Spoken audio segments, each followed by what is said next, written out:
जय हिंद बच्चों। तो लेकर आ चुका मैं आप लोगों के लिए इलेक्ट्रोलिसिस चैप्टर का नेक्स्ट वीडियो। देखिए लास्ट वीडियो जो था वो कहीं ना कहीं बहुत ज़्यादा इंपॉर्टेंट था, क्योंकि मैंने आप लोगों को वहाँ पे बहुत सारे ऐसे टर्म्स थे जिसे मैंने क्लियर करवाया था, जिसका हम यहाँ पे अभी यूज भी करने वाले हैं। ठीक है, बार बार मैं उन वर्ड्स का जो है यहाँ पे नाम लूंगा, तो देख लीजिएगा एक बार अच्छे से उसको, उसके बाद आप यहाँ पे आइएगा। ठीक है, खैर आइए स्टार्ट कर देते हैं बिना कुछ एक्स्ट्रा बात किए।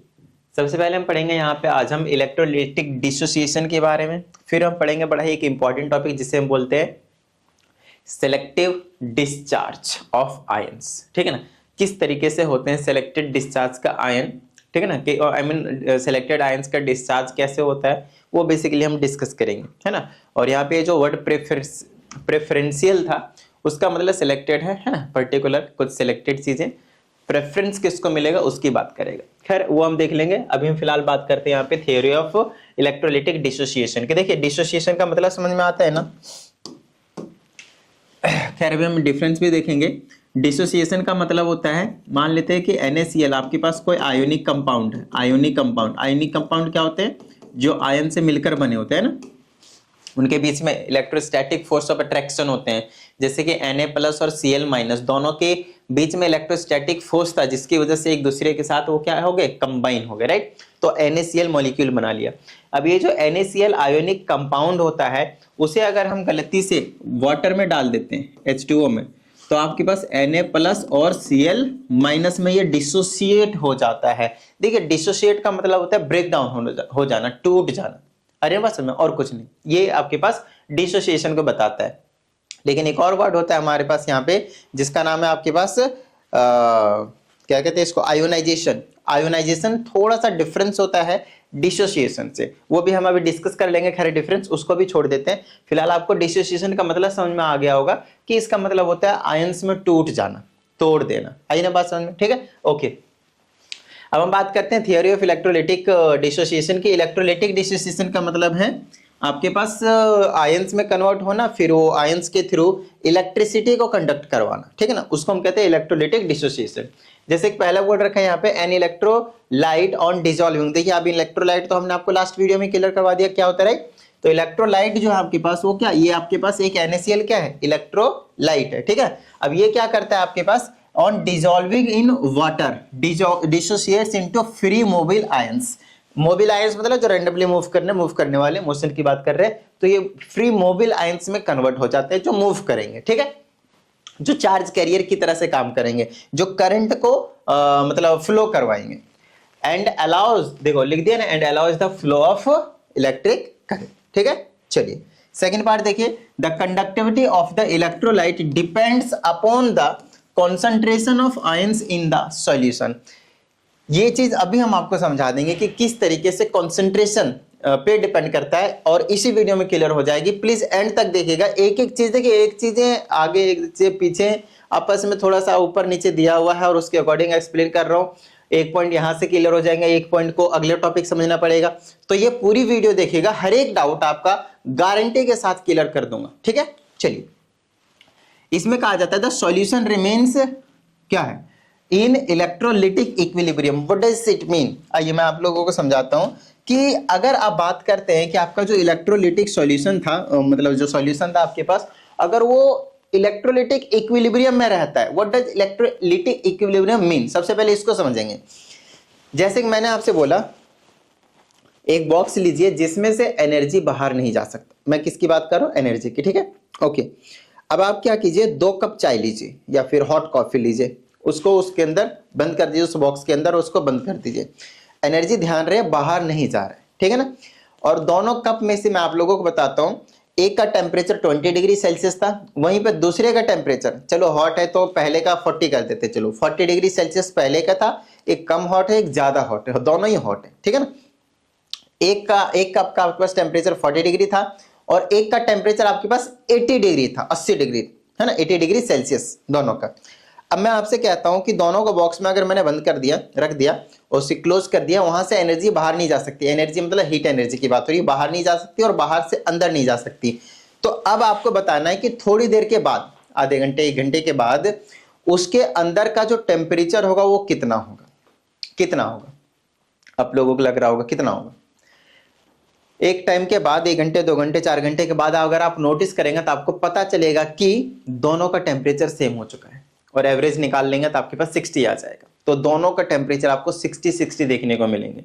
तो यहाँ पे हुआ क्या, दोनों ही इक्विलिब्रियम में आ गए। इसी चीज को हम कहते हैं थर्मल इक्विलिब्रियम। क्या कहते हैं इसको, थर्मल इक्विलिब्रियम, क्योंकि वहां पे हम टेम्परेचर की बात कर रहे हैं, हीट की बात कर रहे हैं, ठीक है, ओके। बट इलेक्ट्रोलिटिक इक्विलिब्रियम क्या है सर? देखिए इलेक्ट्रोलिटिक इक्विलिब्रियम में हो क्या रहे हैं, आयंस प्रोड्यूस हो रहे हैं। आयंस कौन कौन से, एक कैटायन और एक एनायन। लास्ट वाली वीडियो में क्लियर करवाया था ये छोटी छोटी चीजें, है ना, कैटायंस प्लस वाले, एनायंस माइनस वाले। तो जितने प्लस वाले आयंस होते हैं उतना ही माइनस वाले आयंस भी होंगे, जितने आयंस कैथोड पे होंगे उतना ही आयंस एनोड पे होंगे, है ना, जितने प्लस वाले उतना ही माइनस वाले। इसकी वजह से पूरा का पूरा जो आपके पास इलेक्ट्रोलिटिक सॉल्यूशन रहता है वो न्यूट्रल बनता है। मतलब जितने प्लस के उतना ही माइनस के, तो क्या हो गया, न्यूट्रल हो गया। और इसी चीज को हम कहते हैं इलेक्ट्रोलिटिक इक्विलिब्रियम। कोई दिक्कत नहीं, है ना, जितने प्लस के उतना ही माइनस के। आप चाहे तो इसको एक और लाइन बनाकर लिख सकते हैं कि number of cations present in the solution is always equal to the number of anions present in the solution, so that the solution always remains in electrolytic equilibrium और न्यूट्रल। Got it? तो इस तरह से आप statement बनाकर लिख सकते हैं। Next, in non electrolytes there is no ionisation. जैसे कि आयोनाइजेशन भी आपको समझाऊंगा और डिसोसिएशन, दोनों के बीच में अभी हम कंपैरिजन आपको करके दिखाएंगे। आयोनाइजेशन का मतलब है सिंपल इतना समझ लीजिए कि दोनों का ही मतलब, डिसोसिएशन और आयोनाइजेशन का ही मतलब होता है आयंस में कन्वर्ट होना। बस अभी के लिए इतना समझ लीजिए और कुछ नहीं, ठीक है, बाकी भी हम आपको डिफरेंस क्लियर करवा देंगे। कहता है जो नॉन इलेक्ट्रोलाइट्स होते हैं, जो इलेक्ट्रोलाइट्स नहीं होते हैं, कौन होते हैं? जैसे कि मैंने आपसे बोला कि ग्लूकोज हो गया, जैसे कि मैंने आपसे बोला कि सक्रोज हो गया, ठीक है ना। ग्लूकोज क्या है, C6H12O6। सक्रोज क्या हो गया, C12H22O11, ठीक है ना। और क्या हो गया आपके पास, बेंजीन बोल दीजिए आप। क्या फॉर्मूला आता है इसका, C6H6। क्या होता है आपके पास, C6H6। तो ये जो आपके पास नॉन पोलर कंपाउंड्स होते हैं, जो नॉन इलेक्ट्रोलाइट्स हैं जनरली, ये क्या करते हैं, ये इनमें आयोनाइजेशन नहीं होते, मतलब ये अपने आयंस में कन्वर्ट नहीं होते हैं, सेपरेट नहीं होते हैं। जैसे डिसोसिएशन NaCl का हो गया था, HCl का आप आयोनाइजेशन करवाएंगे तो आयोनाइजेशन हो जाएंगे, H प्लस और Cl माइनस में ब्रेक डाउन हो जाएंगे। बट ये अपने आयंस में ब्रेक डाउन नहीं होते, और इसीलिए हम यहाँ पे लिख रखे हैं कि जो नॉन इलेक्ट्रोलाइट्स होते हैं उसमें आयोनाइजेशन देखने को नहीं मिलता है, ठीक है। अभी और भी कई चीजें इस वीडियो में आप लोगों को मतलब क्लियर जो है वो होने वाला है, ठीक है। अभी तो हम फर्स्ट वाले पेज पे ही थे। आई होप आपको ये जो थ्योरी ऑफ इलेक्ट्रोलिटिक डिसोसिएशन उसमें थोड़ा सा कुछ समझ में आया होगा। इस वीडियो के एंड तक आपको सारे डाउट क्लियर हो जाएंगे। फिर भी अगर आप लोगों को कोई डाउट बच जाता है तो 7428525669 भेज दीजिएगा, प्रॉपर आपको वीडियो बनाकर हम आपको समझा देंगे। And if you need personal online class then you can contact on this number और you can leave a message on WhatsApp, okay. चलिए हम बात करते हैं इलेक्ट्रोलिटिक डिसोसिएशन की। जैसे कि अभी हम बात भी कर रहे थे थ्योरी ऑफ इलेक्ट्रोलिटिक डिसोसिएशन, तो अब हम इलेक्ट्रोलिटिक डिसोसिएशन करवाने वाले हैं किसका, सोडियम क्लोराइड का। किसका, सोडियम क्लोराइड का। आइए तो कर लेते हैं हम। NaCl का आपको क्या करना है, इलेक्ट्रोलिटिक डिसोसिएशन करवाना है, ठीक है। चलिए ट्रिंग करके करवा देंगे भाई। तो इसका इलेक्ट्रोलिटिक डिसोसिएशन अगर आप कराते हैं तो होगा क्या, आपको पता ही है। वैसे अगर एक चीज देखी जाए तो NaCl, अगर आप इसको वाटर में डाल देते हैं, अगर आप इसको क्या करते हैं, वाटर में डाल देते हैं, तो इसमें कोई डाउट वाली बात नहीं है कि ये किस में कन्वर्ट हो जाएगा, Na प्लस और Cl माइनस। अब ये एक्वस में आ चुका है, इसको हम एक्वस कहते हैं। जब वाटर डालते हैं क्या कहते हैं, हम इसको एक्वस कहते हैं। वहीं पे जब हम इसको NaCl को जब हीट करते हैं, NaCl सॉलिड रहता है आपके पास मालूम ही है, जब हम इसको हीट देते हैं तब भी आपके पास Na प्लस और Cl माइनस में ब्रेक डाउन होंगे। लेकिन इन चीज को मोल्टन फॉर्म कहते हैं, एक्वस लिख सकते हो बट इसको हम जनरली क्या कहते हैं, मोल्टन फॉर्म कहते हैं। क्या कहते हैं, मोल्टन फॉर्म। तो एक होता है एक्वस फॉर्म और एक होता है मोल्टन फॉर्म। एक्वस फॉर्म तब कन्वर्ट होता है, तब आता है फ्री आयंस में कन्वर्ट हो जाता है जब आप वाटर की हेल्प से, वाटर में डाल देते हैं अपने आयंस में ब्रेक डाउन होता है। अब इलेक्ट्रिसिटी आप पास करेंगे तो पास हो जाएगा। लेकिन अगर आपको मैं बता दूं, अगर आपने सॉलिड NaCl लिया, मतलब आपके घर में जो नॉर्मल नमक है उसकी बात कर रहा हूं मैं, अगर आपने सॉलिड लिया तो उसमें से इलेक्ट्रिसिटी को कंडक्ट करवाएंगे तो कंडक्ट नहीं होगा। लेकिन अगर आपने उसमें वाटर डाल दिया तो एक्वस बन गया। अब उसके आयंस फ्रीली मूव करेंगे, मोबाइल आयंस ये वाले Na प्लस और Cl माइनस, तब आप उसमें से करंट को जो है वो क्या करवा सकते हैं, पास करवा सकते हैं, ठीक है। तो NaCl को अगर आप हीट करते हैं तो मोल्टन स्टेट में आएगा, जब भी उसके आयंस क्या होंगे, फ्री हो जाएंगे। तो आपके पास दो तरीके बता दिए भाई, या तो आपके पास क्या कर सकते हैं, आपके पास इलेक्ट्रोलाइटिक डिसोसिएशन के लिए वाटर में भी डाल सकते हैं, नहीं तो आप क्या कर सकते हैं, इसको हीट भी कर सकते हैं। और ये जो चार्ज कैरियर है यही आपके पास करंट को फ्लो करवाने में हेल्प करता है। आगे बात समझ में, ठीक है। चलिए नेक्स्ट अब देखिए आयोनाइजेशन आ गया ना, डिसोसिएशन और आयोनाइजेशन। यहाँ पे आपको मैं बता देता हूँ, ये रहा comparison of dissociation and ionisation. इन दोनों के बीच में हमें आपको यहाँ पे डिफरेंस जो है वो समझाना है, और साथ ही आपको एक छोटी सी चीज और बताना है, polar and non polar compound से रिलेटेड, ठीक है ना। इलेक्ट्रोलाइट्स जो होते हैं वो जनरली पोलर होते हैं और नॉन इलेक्ट्रोलाइट्स नॉन पोलर होते हैं। सर ये होते क्या है वो तो समझा दीजिए, अभी समझाते हैं। आइए इसकी बात करते हैं। पहले देखो इसमें क्या लिखा हुआ है, कहता है the process in which polar covalent compound are converted into ions. ठीक है, सबसे पहले हम पोलर कंपाउंड के बारे में समझेंगे। देखिए आयोनिक और कोवेलेंट तो मालूम है ना भाई, मालूम है ना, नहीं मालूम तो आओ पहले समझाता हूं। इधर देखिए आयोनिक कंपाउंड्स। देखिए आयोनिक कंपाउंड्स वो होते हैं जो फॉर्म होते हैं कंप्लीट ट्रांसफर ऑफ इलेक्ट्रॉन से।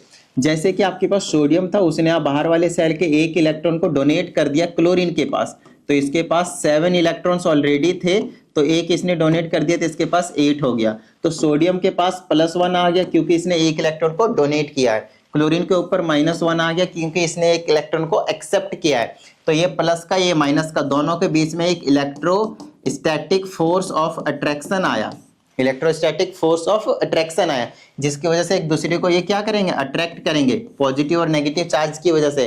तो ये NaCl कंपाउंड बन जाएगा। हम इसी को कहते हैं आयोनिक कंपाउंड। आप मैग्नीशियम क्लोराइड बना लीजिए, ऐसा ही बनता है। लेकिन मैं आपसे ये कहता हूं कि भाई ऐसा ना होकर अगर मेरे को कोवेलेंट कंपाउंड समझना, आप समझिए आयोनिक कंपाउंड समझ गए ना, आप समझिए कि कोवेलेंट कंपाउंड क्या होता है भाई। देखिए कोवेलेंट कंपाउंड जो बनते हैं वो बनते हैं शेयरिंग ऑफ इलेक्ट्रॉन से, शेयरिंग ऑफ इलेक्ट्रॉन से। कैसे होता है शेयरिंग, जैसे कि मेरे पास हाइड्रोजन है, बाहर वाले सेल में एक इलेक्ट्रॉन लेकर बैठा है, जैसे कि मेरे पास फिर से हाइड्रोजन है, बाहर वाले सेल में एक इलेक्ट्रॉन लेकर बैठा है, तो ये आपस में एक दूसरे के इलेक्ट्रॉन को शेयर कर लेते हैं और अपने अपने डुप्लेट को कंप्लीट करवा देते हैं। तो हाइड्रोजन हाइड्रोजन के बीच में सिंगल बॉन्ड बनते हैं और आप इसे ऐसे भी लिख सकते हैं, हाइड्रोजन गैस बन जाता है। तो हम इसे क्या बोलते हैं, कोवेलेंट कंपाउंड। क्या बोलते हैं हम इसको भाई, कोवेलेंट कंपाउंड। आई ना बात समझ में। ध्यान रखना आयोनिक कंपाउंड हमेशा आपके पास एक मेटल और एक आपके पास नॉन मेटल के बीच में बनता है, मेटल एंड नॉन मेटल के बीच में बनता है, ठीक है। लेकिन अगर आप इसकी बात करेंगे तो ये आपके पास non metal and non metal के बीच में बनता है, ठीक है ना। जैसे H बना दिया H2, उसी तरह से आप कार्बन ले सकते हैं, 4 हाइड्रोजन के साथ बॉन्डिंग बना लेता है इस तरह से आपके पास 4 हाइड्रोजन के साथ, क्योंकि कार्बन के पास बाहर वाले सेल में 4 इलेक्ट्रॉन होते हैं, तो इस तरह से आपके पास बॉन्ड बना लेते हैं, तो आपके पास CH4 देखने को मिलता है। क्या देखने को मिलता है आपके पास, CH4 मीथेन। तो ये भी आपके पास एक कोवेलेंट कंपाउंड का एग्जांपल है। अगली चीज की अगर मैं बात करता हूं तो वो आ जाता है आपके पास, जैसे कि हाइड्रोजन के बाहर वाले सेल में 1 इलेक्ट्रॉन पड़ा है, वहीं आपके पास क्लोरीन है, बाहर वाले सेल में 7 इलेक्ट्रॉन पड़ा है। तो ये क्या करते हैं, 1 2 3 4 5 6 7 एक इलेक्ट्रॉन ये डोनेट नहीं करता, ये एक इलेक्ट्रॉन को शेयर करते हैं, जिसकी वजह से हाइड्रोजन का जो डुप्लेट है 2 इलेक्ट्रॉन वाला सेल जो है आपके पास वो कंप्लीट हो जाता है K वाला सेल, और जो क्लोरीन है उसके भी आपके पास 8 इलेक्ट्रॉन कंप्लीट हो जाते हैं, जिसकी वजह से दोनों स्टेबल हो जाते हैं और इनके बीच में एक बॉन्ड बनता है जिसे हम कोवेलेंट बॉन्ड के नाम से जानते हैं, और जो कंपाउंड तैयार होता है उसे हम बोलते हैं कोवेलेंट कंपाउंड। बताइए किसी भी तरह की कोई दिक्कत नहीं ना, डन है, गॉट इट, ठीक है। अब देखिए यहाँ पे होता क्या है, अब यहाँ पे आपको क्योंकि मैंने आयोनिक कंपाउंड समझा दिया और क्या कहते हैं इसको कोवेलेंट कंपाउंड भी समझा दिया, अब आपको थोड़ा सा पोलर एंड नॉन पोलर समझने की जरूरत है, क्योंकि जब तक आप लोग पोलर एंड नॉन पोलर नहीं समझिएगा उस तब तक आप लोगों को मजा नहीं आने वाला, ठीक है ना। मैं आपको समझाता हूँ, देखिए पोलर एंड नॉन पोलर, ठीक है, नॉन पोलर कंपाउंड्स। जो पोलर होते हैं ना, ध्यान रखना, ionic compounds are always polar, always polar. Sir आप लिख तो दे रहे हो लेकिन समझा नहीं रहे हो कि पोलर है क्या, अभी समझाते हैं भाई। देखो पोलर कंपाउंड तब बनता है जब आपके पास if there is a difference between electronegativity, if there is, समझाता हूं अभी एग्जांपल देखे, if there is difference between electronegativity, electronegativity क्या होती है? इलेक्ट्रोनेगेटिविटी समझना पड़ेगा पहले तो। इलेक्ट्रोनेगेटिविटी का मतलब सिंपल सा मतलब समझ लीजिए, जो इलेक्ट्रॉन को अपनी तरफ तेजी से खींच ले, बस इतनी सी बात समझ लीजिए। एक ऐसा एटम, ऐसा ग्रुप ऑफ एटम जो अपने जो इलेक्ट्रॉन को अपनी तरफ बड़ी तेजी से खींच ले, उसको हम इलेक्ट्रोनेगेटिव एटम कहते हैं। बात खत्म, ठीक है। तो एक ऐसा एटम जो इलेक्ट्रॉन को खींच ले, इलेक्ट्रॉन के शेड पेयर को खींच ले अपनी तरफ को, इलेक्ट्रॉन के पेयर को खींच ले, तो उसको हम क्या बोलेंगे? इलेक्ट्रोनेगेटिविटी इसकी ज्यादा है। तो आप मुझे एक बात बताइए, मैं आपको सिंपल सी बात बता देता हूं, जो मेटल होते हैं वो इलेक्ट्रोपॉजिटिव होते हैं, लेस इलेक्ट्रोनेगेटिव बोल दीजिए। दूसरी चीज, जो नॉन मेटल होते हैं वो हाईली इलेक्ट्रोनेगेटिव होते हैं और वो लेस इलेक्ट्रोपॉजिटिव। उल्टा करके बता रहा हूं, कुछ अलग चीज नहीं है, ठीक है। मतलब जो नेगेटिव वाले होते हैं, आपको पहले से पता है, जो इलेक्ट्रॉन को एक्सेप्ट करते हैं वो इलेक्ट्रोनेगेटिव वाले हो जाएंगे, बात खत्म, ठीक है ना।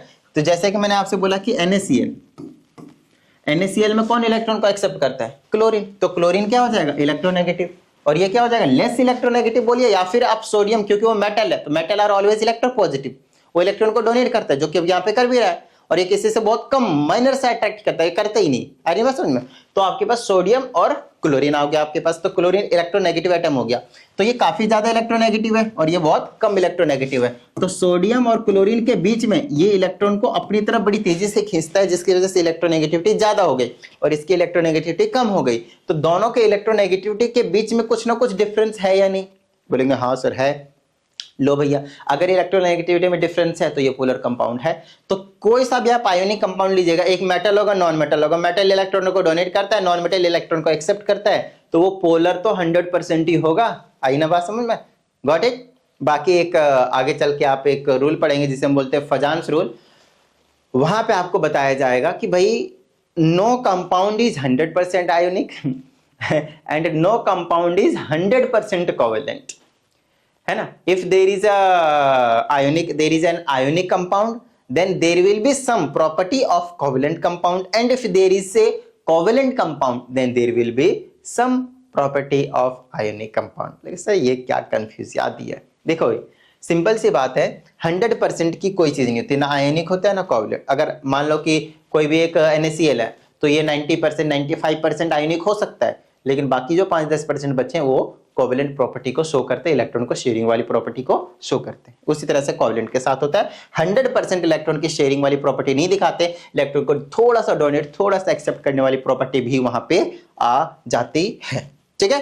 ओके, खैर अभी आप आयोनिक और कोवेलेंट पे ध्यान दें, कम ज्यादा वाले पे ध्यान ना दें, कोई दिक्कत वाली बात नहीं। अभी मैंने आपको बता दिया, क्योंकि हो सकता है आप अगर 11th क्लास में कंटिन्यू करते हैं साइंस के लिए तो अच्छी बात रहेगी, और सारी चीजें वहां पे आपको इजीली समझ में आते जाएंगे सभी रीजंस के साथ में। तो आपको समझ में आएगा कि पोलर की क्या बात होती है। अब बात आती है नॉन पोलर कौन होते हैं। नॉन पोलर ना, अब बोलेंगे सर नॉन पोलर तो कोवेलेंट हो जाएगा, क्योंकि आयनिक तो हो गया आपके पास पोलर। ऐसा नहीं है, जो नॉन पोलर है, जो कोवेलेंट होते हैं, ध्यान समझिएगा, जो कोवेलेंट कंपाउंड्स होते हैं वो उनमें से कुछ पोलर भी हो सकते हैं और कुछ आपके पास नॉन पोलर भी हो सकते हैं।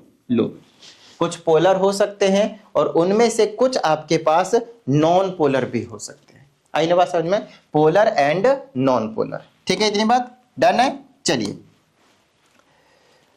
ओके, अब कौन कौन से कंपाउंड सर पोलर होंगे और कौन कौन से कंपाउंड नॉन पोलर होंगे, जल्दी से हमें ये चीज बता दीजिए। चलो भाई बता ही देते हैं, हमारा क्या जा रहा है, हमारा तो काम ही है ये। देखो भाई, अगर मैं पोलर की बात करता हूं तो दोनों के इलेक्ट्रोनेगेटिविटी के बीच में डिफरेंस होना चाहिए ना, होना चाहिए सर।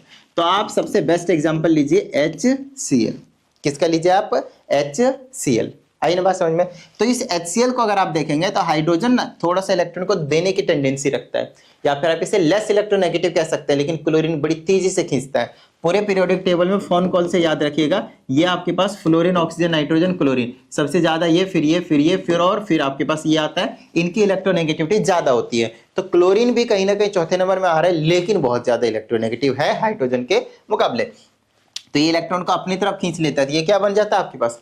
Polar compounds. आई ना बात समझ में? आप एग्जांपल ले लिए कार्बोनिक एसिड का, तो ये भी आपके पास ये वाला नेगेटिव, ये वाला पॉजिटिव, H2SO4 का नेगेटिव पॉजिटिव। आ रही बात समझ में? तो ये एग्जांपल्स हैं आपके पास कुछ पोलर कंपाउंड्स के, जो कि कोवेलेंट होते हैं। अब नॉन पोलर कौन है सर?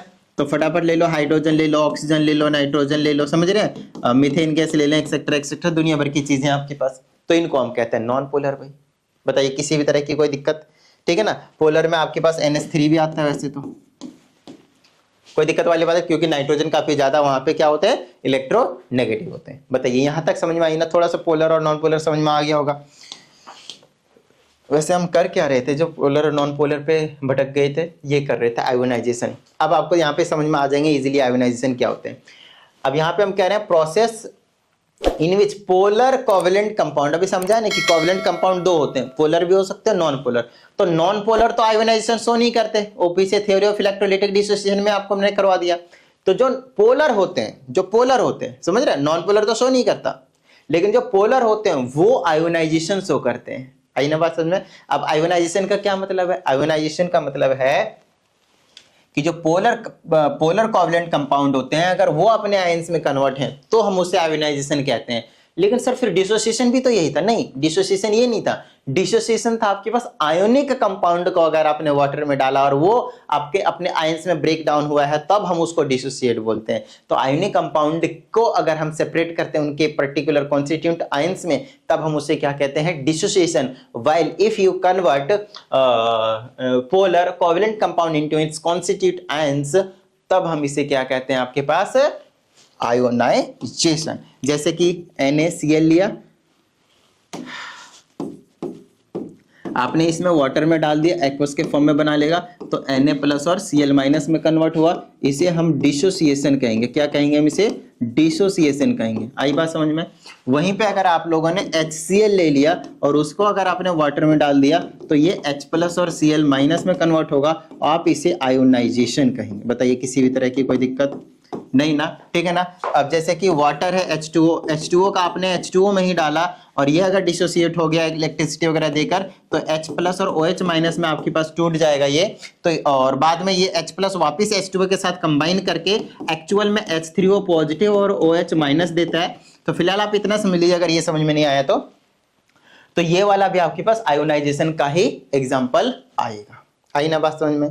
क्लियर होगी ना? थोड़ी थोड़ी सी चीजें, ठीक है ना। धीरे धीरे और क्लियर हो जाएंगे, टेंशन मत लीजिए। अभी इस वीडियो के एंड तक जाइए, आपके पीछे के जो कुछ डाउट्स बचे थे वो भी क्लियर हो ही जाएंगे आपकी गारंटी के साथ, ठीक है ना। चलिए ये आगे चलते हैं। अगला टॉपिक है हमारे पास, ये हो गया comparison of dissociation and ionisation. तो डिसोसिएशन आपको मैंने बता दिया और आयोनाइजेशन आपको मैंने बता दिया। देखो एक छोटा सा डिफरेंस और यहाँ पे अच्छे तरीके से समझना। डिसोसिएशन में क्या होता है, ऑलरेडी आयंस प्रेजेंट होते हैं, ऑलरेडी आयंस आर प्रेजेंट। हम क्या करते हैं, उसको सेपरेट कर देते हैं, बस हम क्या करते हैं, उसको सेपरेट कर देते हैं और कुछ नहीं, हम उसको सेपरेट कर देते हैं। बट यहां पे क्या है आपके पास, आयंस आर फॉर्म्ड। आप मुझे एक बात बताइए, जो आयोनिक कंपाउंड्स थे जिसका आप डिसोसिएशन करा रहे थे, वो बना कैसे था? Na प्लस और Cl माइनस से ही तो बना था NaCl। आपने बाद में क्या करा, NaCl को पानी में डालकर Na प्लस और Cl माइनस में कन्वर्ट किया, बस इतना ही तो किया, क्योंकि आयंस पहले से प्रेजेंट था। यहाँ पे आपने नए आयंस बनाए नहीं है। लेकिन आप मुझे बताइए, क्या HCl में आपको पता था कि H प्लस और Cl माइनस है? नहीं, क्योंकि वो इलेक्ट्रॉन को शेयर करके बनाया था, ट्रांसफर करा नहीं था। हाइड्रोजन इलेक्ट्रॉन को डोनेट नहीं किया था कि वो H प्लस था, बिल्कुल नहीं। क्लोरीन ने एक्सेप्ट नहीं किया था, अरे में दोनों ने इलेक्ट्रॉन को शेयर किए थे, तो H प्लस और Cl माइनस तो वहां प्रेजेंट था ही नहीं। लो भाई, अगर H प्लस और Cl माइनस प्रेजेंट था ही नहीं, तो ऑलरेडी आयंस तो प्रेजेंट होने का कोई बात ही नहीं है। तो आयंस आपका फॉर्म हुआ है, इसका मतलब HCl को जब हमने वाटर में डाला है ना, यहाँ पे भी आपके पास वाटर में डाला है, तो वो कन्वर्ट हुआ था आपके पास H प्लस और Cl माइनस में। इसको हम आयोनाइजेशन कहते हैं। आइए बात समझ में? तो एक तरह से नए आयंस का ही आप यहाँ पे क्या कर देते हो, फॉर्मेशन कर देते हो। बताइए किसी भी तरह की कोई प्रॉब्लम नहीं ना? Got it? डन? ठीक है। अगली चीज, एग्जांपल आपको बता ही रखा है। डिसोसिएशन में आप आयोनिक कंपाउंड्स के एग्जांपल दे दीजिए और आयोनाइजेशन में आप क्या दे दीजिए, आपके पास कोवेलेंट कंपाउंड का एग्जांपल दे दीजिए, पोलर वाले का, सबसे बेस्ट चीज रहेगी। ठीक है, चलिए अब एक हम लास्ट टॉपिक डिस्कस करने जा रहे हैं, लेकिन इससे ज्यादा इंपॉर्टेंट अभी तक हमने कुछ भी डिस्कस नहीं किया है। ध्यान से समझिएगा, इस टॉपिक से ज्यादा इंपॉर्टेंट अभी तक हमने इस वीडियो में कुछ भी डिस्कस नहीं किया है। जो भी मैं आप लोगों को मैं डिस्कस करवाने जा रहा हूं वो हद से ज्यादा इंपॉर्टेंट है। तो आओ फटाफट डिस्कस कर लेते हैं। सबसे पहले आपके सामने एक टेबल लिखी हुई है जिसको हम इलेक्ट्रोकेमिकल सीरीज के नाम से जानते हैं। इस इलेक्ट्रोकेमिकल सीरीज का इस चैप्टर में आगे के टॉपिक के लिए बहुत बहुत बहुत ही ज्यादा इंपॉर्टेंट रोल होने वाला है। तो सबसे पहले आपका काम रहेगा याद करने का। ट्रिक अपने हिसाब से बनाइए, यूट्यूब पे सर्च मार लीजिए, आपको पता चल जाएगा ट्रिक व्रिक। मैं उतना ट्रिक में ज्यादा भरोसा नहीं रखता है, ठीक है ना। मेरे को भैया ये याद चाहिए, बात खत्म।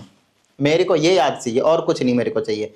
तुम ट्रिक से याद करो या नॉर्मली याद करो, वो आपकी मर्जी, ठीक है। इतनी बात। चलिए अब मेरे पास इनके आयंस की बात करता हूं। तो लिथियम जो लिथियम +1 में कन्वर्ट होता है, पोटेशियम भी पोटेशियम +1 में कन्वर्ट होता है, कैल्शियम +2 में, सोडियम +1 में, मैग्नीशियम +2 में, एल्युमिनियम +3 में, जिंक +2 में, आयरन +2 भी होता है, +3 भी। चलो अभी मैं +3 लिख देता हूँ। उसके बाद आपके पास आ जाएगा टिन, निकल भी +2 में, टीन भी +2 में भी होता है, +4 भी होता है, लेड आपके पास +2 में होता है, हाइड्रोजन +1 कर देता हूँ, ठीक है ना। कॉपर आपको पता है +1 और +2 शो करता है, फिलहाल मैं +2 ले लेता हूँ। नेक्स्ट है मरकरी +1 +2 होता है, +2 ले लेता हूँ फिलहाल। और सिल्वर आपके पास +1 होता है। उसके बाद गोल्ड आपके पास +3 का शो कर रहा है, और प्लेटिनम जनरली आपके पास +4 का शो करता है। तो ये कहानी हो गया आपके पास मेटेलिक के आयंस हैं। अब यहाँ पे हो क्या रहे, ध्यान समझिएगा। अगर ये अपने आयंस के फॉर्म में प्रेजेंट होते हैं, ध्यान समझिएगा, अगर ये अपने आयंस के फॉर्म में, इन आयंस के फॉर्म में प्रेजेंट होते हैं, तो ये चाहते हैं इलेक्ट्रोलिटिक जो इलेक्ट्रोलिसिस कराते हैं, तो उस टाइम पे ये चाहते हैं कि हम अपने न्यूट्रल फॉर्म में आ जाएं। तो अगर न्यूट्रल फॉर्म में ये आना चाहते हैं और अगर ये प्लस के हैं, तो ये इलेक्ट्रॉन को क्या करेंगे, एक्सेप्ट करना चाहेंगे। क्या करना चाहेंगे, इलेक्ट्रॉन को ये एक्सेप्ट करना चाहेंगे। और इलेक्ट्रॉन को एक्सेप्ट कैसे करेंगे, गेन ऑफ इलेक्ट्रॉन्स कहाँ होता है, कैथोड पे। याद आया, गेन ऑफ इलेक्ट्रॉन कहाँ होता है, कैथोड पे, और लॉस ऑफ इलेक्ट्रॉन कहाँ होता है, एनोड पे। तो कैथोड पे ये डिस्चार्ज होंगे। अब कैथोड पे डिस्चार्ज कैसे होंगे, सबसे पहले यहाँ पे बच्चों को बड़ी प्रॉब्लम होती है डिस्चार्ज से रिलेटेड चीजों को, तो समझिएगा डिस्चार्ज का क्या मतलब है। यहाँ पे डिस और प्लस का चार्ज, डिस प्लस का चार्ज, इसका मतलब ये है कि जो डिस का मतलब हटाना है, रिमूव करना है, किसको, चार्ज को। या तो प्लस वाला चार्ज होगा या तो माइनस वाला चार्ज होंगे, या तो आपके पास कैटायन होंगे या तो आपके पास एनायन होंगे। ये आपने चार्ज को रिमूव करना चाहते हैं, उसको हम बोलते हैं डिस्चार्ज होना चाहता है। एग्जाम्पल के तौर पे मैंने बोला कि सोडियम +1 है, ये कन्वर्ट हो जाना चाहता है कि सोडियम ओनली में, ओनली सोडियम में अपने चार्ज को डिस्चार्ज करना चाहता है। तो ये क्या करेगा, क्योंकि इसके ऊपर +1 चार्ज है, इधर चार्ज 0, दोनों तरफ चार्ज सेम होना चाहिए, तो इसमें आप एक इलेक्ट्रॉन ऐड कर दीजिए इस साइड। तो ये इलेक्ट्रॉन को क्या कर रहा है, गेन कर रहा है, गेन कर रहा है, गेन कर रहा है। तो ये कहां जाएगा, कैथोड पे, क्योंकि कैथोड पे क्या होता है, गेन ऑफ इलेक्ट्रॉन्स। आई ना बात समझ में, कैथोड पे क्या होता है, गेन ऑफ इलेक्ट्रॉन्स, ठीक है। तो Na +1 तो कन्वर्ट हो गया NaCl। इसी को अगर आप उल्टा लिख देंगे कि Na जो है वो कन्वर्ट हो गया Na+1 में, और ये इसने एक इलेक्ट्रॉन को लूज किया है, तो यही चीज आपके पास लॉस ऑफ इलेक्ट्रॉन का काम बन जाएगा। तो ये अभी इसकी हम बात ही नहीं कर रहे हैं, हालांकि ऐसा मैंने पहले मेरे हिसाब से लास्ट वीडियो में जरूर बताया होगा, लेकिन मैं अभी इसकी बात कर ही नहीं रहा हूं। मैं कह रहा हूं कि ऑलरेडी आपके पास आयंस था, उसने एक इलेक्ट्रॉन एक्सेप्ट किया और वो कन्वर्ट हो गया किसमें, सोडियम में। तब हम उसे क्या कह रहे हैं, गेन ऑफ इलेक्ट्रॉन्स हो रहे हैं, जो कहां पे होगा, कैथोड पे होगा। और कैथोड पे हमेशा क्या होता है, रिडक्शन होता है। आई बात समझ में, गेन ऑफ इलेक्ट्रॉन कहां पे होता है, कैथोड पे होता है, और कैथोड पे हमेशा क्या होता है, रिडक्शन। इसी का उल्टा कर दीजिए, आपके पास एनोड का काम बन जाएगा, ठीक है। एनोड पे क्या होगा, लॉस ऑफ इलेक्ट्रॉन, ठीक है। क्या होगा, लॉस ऑफ इलेक्ट्रॉन। जैसे कि मान लेते हैं, अब क्लोरीन का एग्जांपल ले लेते हैं। क्लोरीन ऑलरेडी आयंस के फॉर्म में है और ये डिस्चार्ज होना चाहता है, डिस्चार्ज होना चाहता है। इसका मतलब ये अपने चार्ज को रिमूव करना चाहता है। अगर प्लस का होगा तो सिंपल न्यूट्रल आना चाहता है, माइनस का होगा तो भी वो न्यूट्रल में आना चाहता है। और अगर न्यूट्रल में आना चाहता है तो सिंपल क्लोरीन में कन्वर्ट होना चाहता है। और अगर वो सिंपल क्लोरीन में कन्वर्ट होना चाहता है, इट मीन्स इसके पास -1 इलेक्ट्रॉन है, ये इलेक्ट्रॉन को इधर लूज कर देगा, लॉस ऑफ इलेक्ट्रॉन। और लॉस ऑफ इलेक्ट्रॉन कहाँ होगा भाई, एनोड पे। और एनोड पे हमेशा क्या होता है, ऑक्सीडेशन। लास्ट वीडियो में ये चीज हमने आपको बताया हुआ है, ठीक है ना। तो ये कहानी हो गई। देखिए दोनों तरफ चार्ज, इधर भी +1, ये देखिए प्लस और माइनस, 0 हो गया, इधर भी 0 चार्ज, ये देखिए -1 है और इधर 0 और ये -1, देखिए दोनों तरफ -1। चार्ज हमेशा बैलेंस होना चाहिए। बताइए किसी तरह की कोई दिक्कत नहीं ना। अब आप यहाँ पे आ जाइए, ये दिख रहा है ना, जैसे जैसे आप नीचे की ओर जाएंगे जैसे जैसे आप नीचे की ओर जाएंगे, एक चीज बताइए, अगर कोई मेटल होंगे प्लस वाले होंगे तो वो डिस्चार्ज कहाँ पे होंगे? ये सभी के सभी कहाँ पे जाएंगे? कैथोड पे, क्योंकि कैथोड क्या होता है? माइनस का होता है, नेगेटिव होता है। कैथोड क्या होता है आपके पास? नेगेटिव होता है। वो क्या करता है? इलेक्ट्रॉन देता है इनको, कहता है भाई लो इलेक्ट्रॉन, है ना, तो गेन ऑफ इलेक्ट्रॉन कर। कैथोड का रॉड देता है, दैट्स फाइन, बट हो क्या रहा है यहाँ पे इनके साथ? एक्सेप्ट ऑफ इलेक्ट्रॉन हो रहा है, गेन ऑफ इलेक्ट्रॉन हो रहा है, तो वो कहाँ पे हो पाता है? कैथोड पे हो जाता है, ठीक है ना। अगर मैं इनकी बात करता हूँ, एनाइंस वाले सीरीज की बात करता हूँ, तो डाउन द ग्रुप जा रहे हैं, कोई दिक्कत वाली बात नहीं। ये डिस्चार्ज होंगे, यहां पे मैं लिख देता हूं डिस्चार्ज एट कैथोड, ठीक है ना। और ये सभी डिस्चार्ज कहां पे होंगे? Discharge at anode. क्यों? क्योंकि वो प्लस वाले होते हैं। वो क्या होता है आपके पास? प्लस वाले होते हैं। अभी बस इतना याद रख लीजिए, बाकी आपको पूरी डिटेल में समझा देंगे, ज्यादा टेंशन लेने की जरूरत नहीं है, ठीक है ना। अब एक बार इस वाले सीरीज को और इस वाले सीरीज को इतनी सी बात याद रख लीजिए, सिर्फ इतनी सी बात याद रख लीजिए और कुछ नहीं। और यहाँ पे एक इंपॉर्टेंट चीज लिख देता हूं मैं। इंपॉर्टेंट चीज क्या है वो मैं अब यहाँ पे लिख देता हूँ, फटाफट देख लीजिए।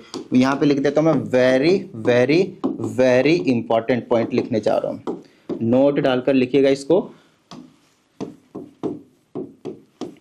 है ना। The ion which are present below in the electrochemical series, ECS का मतलब क्या है? इलेक्ट्रोकेमिकल सीरीज में इसकी बात कर, ठीक है ना। They will discharge first. अगर मैंने आप लोगों को अभी मैं बोला कि भाई मेरे पास दे दिया जिंक +2 और आयरन +2 और आपसे पूछ लिया कि इन दोनों में से डिस्चार्ज पहले कौन होगा, दोनों आयन्स प्रेजेंट है आपके पास, तो डिस्चार्ज पहले कौन होगा, मुझे उसकी बात करनी है। तो पहले कौन डिस्चार्ज होगा? जो नीचे होगा, मतलब आयरन। इलेक्ट्रोकेमिकल सीरीज में जो नीचे होगा, देखिए नीचे होगा ना इलेक्ट्रोकेमिकल से, वो पहले जाकर डिस्चार्ज होएगा। ये कहानी आपके पास, इतनी सी बात आपको जरूर याद रखनी है। इसका भी सेम ही काम है, जो नीचे होगा वो जल्दी जाकर डिस्चार्ज होएगा। याद हुआ भाई? याद हुआ क्या? ठीक है सर, याद तो हो गया, अच्छी बात है भाई। अब आगे की बात करते हैं। लास्ट टॉपिक बड़े प्यार से समझिएगा, बड़ा ही इंपॉर्टेंट है। इसके मतलब मैं क्या ही बताऊं, अगर आपको अगली वीडियो की सभी चीजें समझनी है तो इसको समझना बहुत ज्यादा जरूरी है। अगले एक और वीडियो आने वाली है इसी चैप्टर का, जहां पे हम इलेक्ट्रोलिसिस करवाने वाले हैं।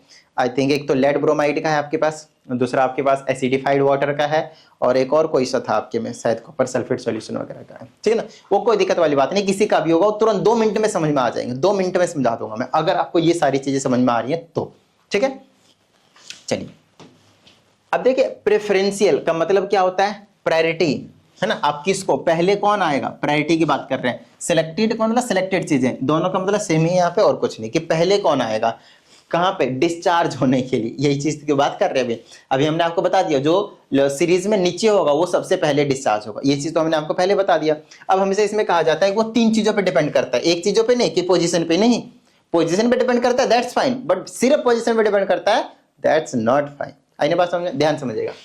कहता है relative position of ions in electrochemical series. तो ये चीज तो हमने आपको समझा दिया भाई, कि अगर इलेक्ट्रोकेमिकल सीरीज में जो नीचे प्रेजेंट होगा, बिलो प्रेजेंट होगा, वो पहले जाकर डिस्चार्ज होएगा, वो पहले जाकर डिस्चार्ज होएगा। आई ना बात समझ में? ठीक है ना, ओके। तो याद कीजिए, सबसे पहले वाले में आपको एक चीज मैंने छोड़ा था, ये वाली दूसरा वाला, the conductivity of electrolyte depends upon the concentration of ions in the solution. यही सेम लाइन आपको अब यहाँ पे देखने को मिलेगा। देखिए, ये देखिए यहाँ पे लिख दिया ना कि जो सिलेक्टिव डिस्चार्ज ऑफ आयंस है एट इलेक्ट्रोड्स, किसी भी, चाहे कैथोड पे एनोड पे, that depends on the relative concentration of the ions. यहाँ पे वही सेम चीज आ गई कि आयंस पे डिपेंड करते हैं, आयंस के कंसंट्रेशन पे डिपेंड करते हैं कितना ज्यादा अमाउंट है। आइए ना बात समझ में? आइए मैं आपको इसको एक एग्जांपल के थ्रू बताता हूँ, एग्जांपल के थ्रू बताता हूँ, ठीक है ना। सबसे पहले मैं आपको यही वाला समझा देता हूँ, पहला वाला रिलेटिव पोजीशन ऑफ आयंस, सबसे पहला वाला यही समझाता हूँ, रिलेटिव, उसके बाद दूसरा अच्छे से समझाऊंगा, ठीक है ना। रिलेटिव पोजीशन ऑफ, क्योंकि इसका एग्जांपल दूंगा तो आपको और बेहतरीन तरीके से समझ में आएगा। Relative position of ions in electrochemical series, ECS, ठीक है। ध्यान से समझिएगा। अगर मैंने आपको बोला कि डाइल्यूट, ध्यान रहे, ये जो यहाँ पे डाइल्यूट लिख रहा हूँ ना, ये बहुत ज्यादा इंपॉर्टेंट रोल प्ले करता है, बहुत ही ज्यादा इंपॉर्टेंट। यहाँ अगर मैंने कॉन्सेंट्रेटेड कर दिया तो हो जाएगी दिक्कत भाई, तो हो जाएगी दिक्कत। जैसे मैंने बोला कि डाइल्यूट है, और मैंने मान लेते हैं कि HCl लिया, चलो कॉपर सल्फेट लेते हैं, CuSO4 सॉल्यूशन।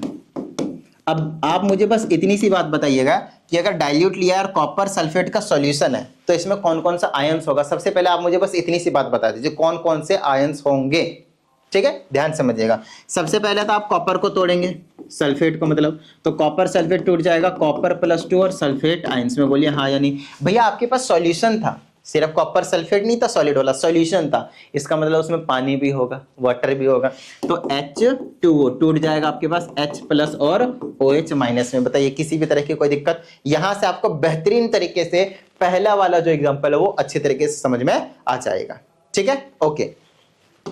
अब ध्यान से समझिएगा इसको।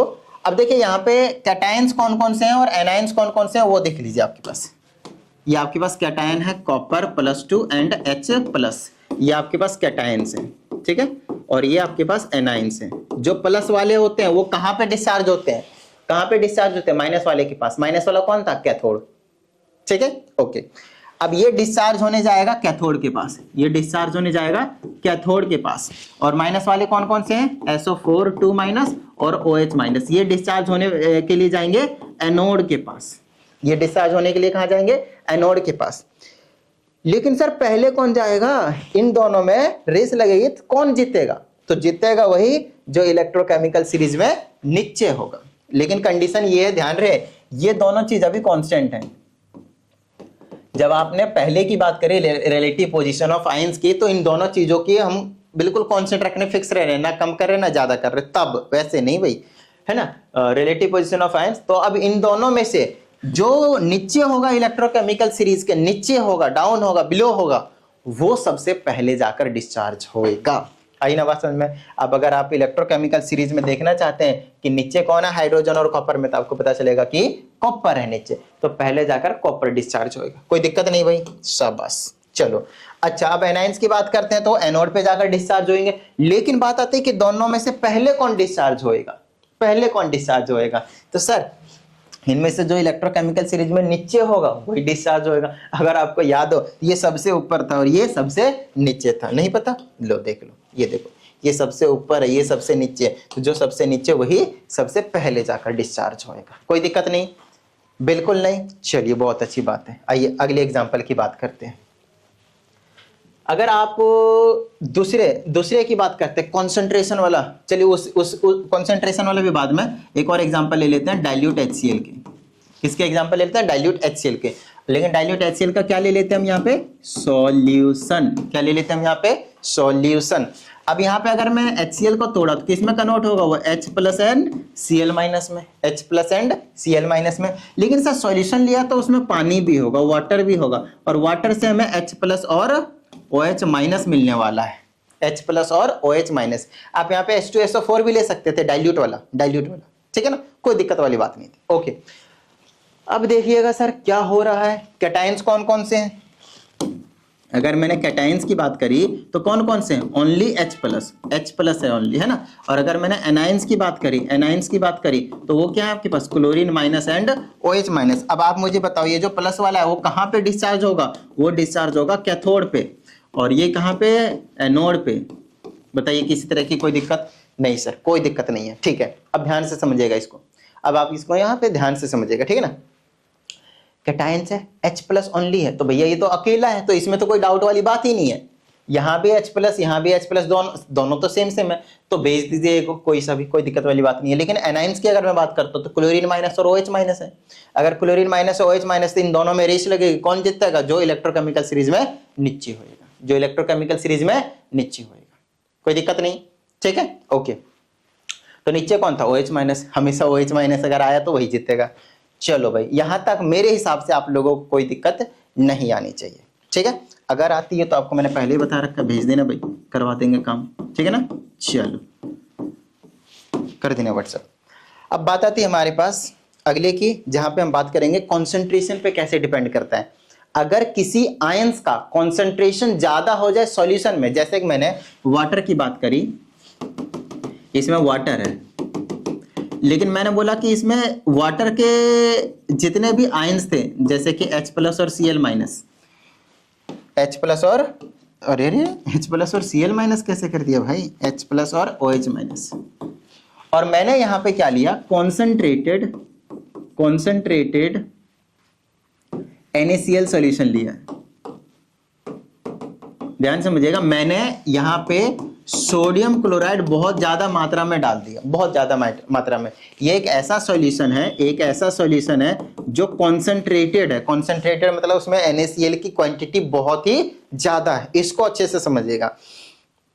बहुत सारे बच्चों को इस वाले कॉन्सेप्ट पे, टॉपिक पे डाउट होता ही होता है, ठीक है ना। तो यहां से क्लियर कर लीजिएगा भाई अच्छे से, ठीक है ना।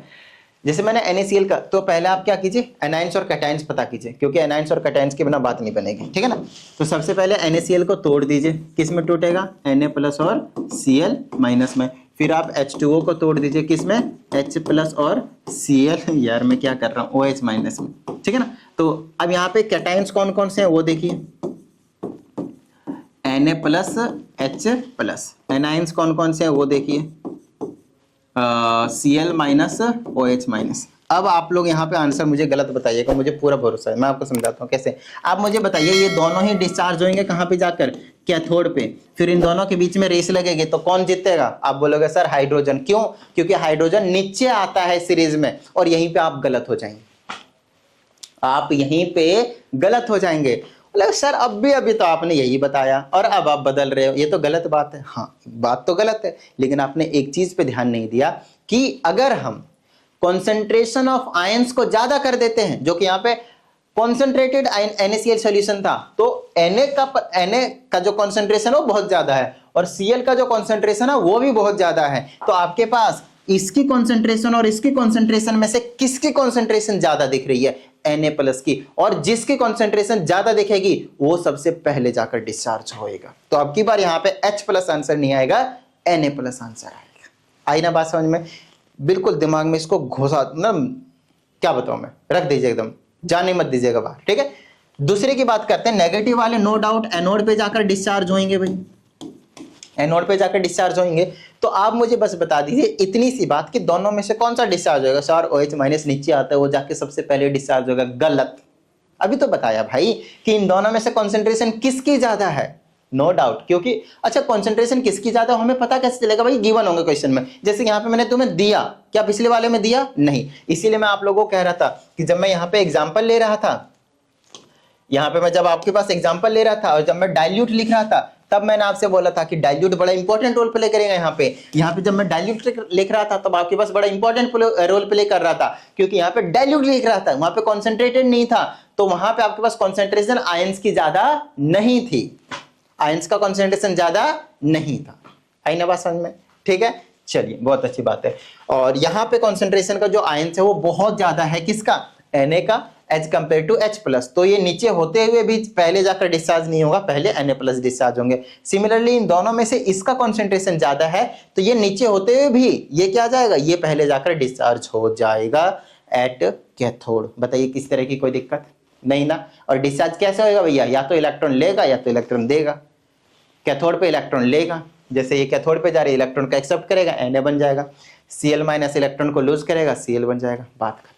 आई होप आपको यहां तक किसी भी तरह की कोई भी दिक्कत नहीं हुई होगी। आइए मैं इसकी बात कर लेते हैं।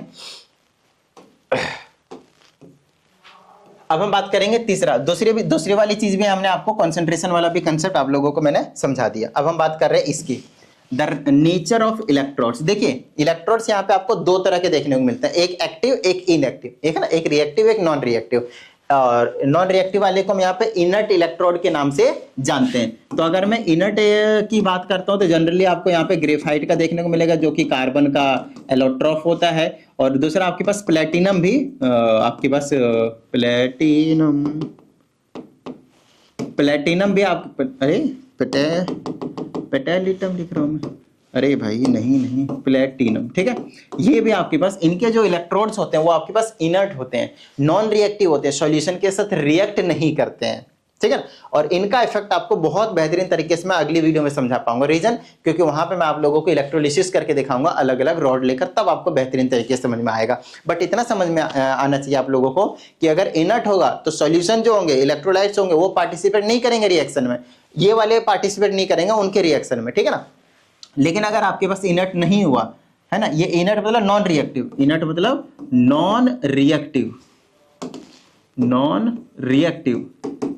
लेकिन अगर आपके पास कोई रिएक्टिव इलेक्ट्रोड्स आ गए, जैसे कि मैंने जिंक का बना दिया, कॉपर का बना दिया, आयरन का बना दिया, एक्सेट्रा एक्सेट्रा, तो उस केस में वो तो रिएक्शन में पार्टिसिपेट करते हैं और फिर प्रोडक्ट अलग फॉर्म होते हैं, है ना। और इस चीज को मैं आप लोगों को अगली वीडियो में अच्छे से क्लियर करवा पाऊंगा, क्योंकि वहां पे हम इलेक्ट्रोलिसिस ऑफ डिफरेंट कंपाउंड्स को देखने वाले हैं। तो आई होप इस वीडियो में जितनी भी चीजें मैंने आप लोगों को करवाए हैं वो सभी चीजें आप लोगों को अच्छे तरीके से समझ में आ गया होगा। और अगर ऐसा है तो फटाफट वीडियो को लाइक कर दीजिए। साथ ही अगर आप इस चैनल पर एक नए स्टूडेंट है तो चैनल को सब्सक्राइब करके बेल आइकन को जरूर प्रेस कीजिएगा। चलिए मिलते हैं अगली वीडियो में, प्रैक्टिस करते रहिएगा। जय हिंद।